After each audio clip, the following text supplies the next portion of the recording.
नमस्कार। अच्छा, कभी सोचा है कि एक छोटी सी बच्चों की कविता, उसमें एक पूरी की पूरी कहानी छिपी हो सकती है। आज हम लोग आहा टमाटर के पीछे छिपे इसी राज से पर्दा उठाने वाले हैं। मतलब इसमें एक ऐसा हीरो है जिसके बारे में किसी ने सोचा भी नहीं होगा, एक क्लासिक विलन है और एक ऐसा ट्विस्ट जो सच में हैरान कर देगा। तो चलिए शुरू किया जाए।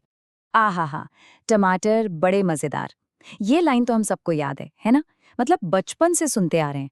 लेकिन पता है, ये सिर्फ एक कैची ट्यून नहीं है। ये उससे कहीं कहीं ज्यादा है। असल में ये उस शक्ति का ऐलान है जो हमारी पूरी कहानी को आगे बढ़ाएगी। आइए देखते हैं कैसे। तो इस कहानी का हीरो कौन है? अच्छा, दिमाग में शायद सबसे पहले चूहा आ रहा होगा, है ना? लेकिन असली स्टार तो टमाटर है। हाँ, सच में ये सिर्फ कोई सब्जी नहीं है, बल्कि ये एक जादुई चीज है। एक ऐसी शक्ति जो आगे चलकर सब कुछ बदलने वाली है। तो चलिए जरा इस मजेदार शब्द को थोड़ा और समझते हैं। देखिए, इसका मतलब सिर्फ स्वादिष्ट या टेस्टी नहीं होता। इसका एक और मतलब भी है, डिलाइटफुल या अम्यूजिंग, मतलब कुछ मनोरंजक, कुछ मजेदार सा। और ये जो दोहरा मतलब है ना, यही इशारा करता है कि भाई ये टमाटर कोई आम टमाटर नहीं है। इसमें कुछ कुछ तो खास बात है, कुछ जादुई सा।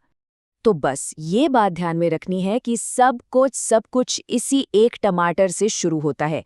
इसकी जो ताकत है ना, वही इस पूरी कहानी का इंजन है। समझिए, यही वो चिंगारी है जो आगे चलकर पूरी आग लगाने वाली है।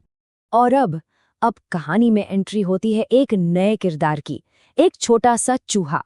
और ये चूहा बस एक ऐसा फैसला लेने ही वाला है जो हमेशा के लिए सब कुछ बदल कर रख देगा।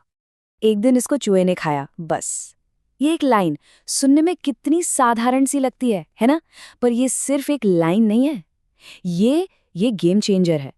यही वो पल है जब ताकत का जो पूरा समीकरण है ना, वो हमेशा के लिए पलट जाता है। कहानी कहने की दुनिया में इसे इंसाइटिंग इंसिडेंट कहते हैं। मतलब वो घटना जो पूरी कहानी को शुरू करती है, वो पहली चिंगारी जो आग लगा दे। अब देखिए, चूहे का टमाटर खाना कितना छोटा सा काम लगता है, पर असल में ये घटनाओं की एक ऐसी चेन शुरू कर देता है जिसके जो नतीजे हैं वो बहुत ही हैरान कर देने वाले हैं।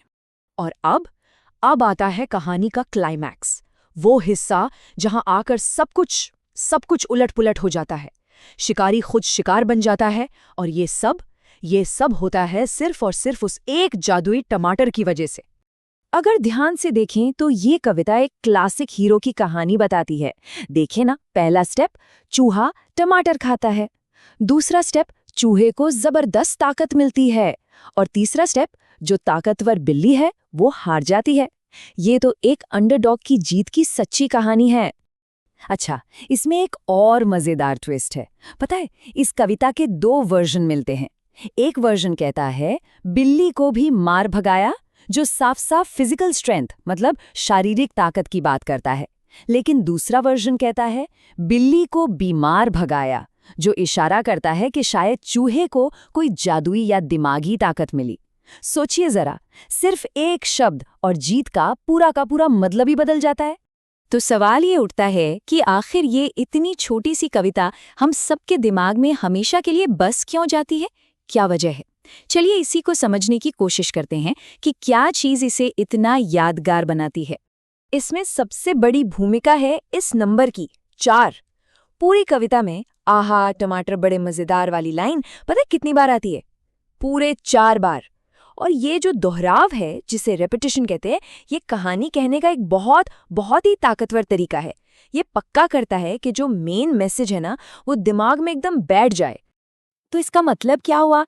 इसका मतलब ये है कि ये लाइन सिर्फ एक कोरस नहीं है, ये तो इस कहानी का दिल है, इसकी आत्मा है। ये बार बार हमें यही याद दिलाती है कि टमाटर का वो जो मज़ा है ना, वही असली ताकत है जो नामुमकिन को भी मुमकिन कर देती है।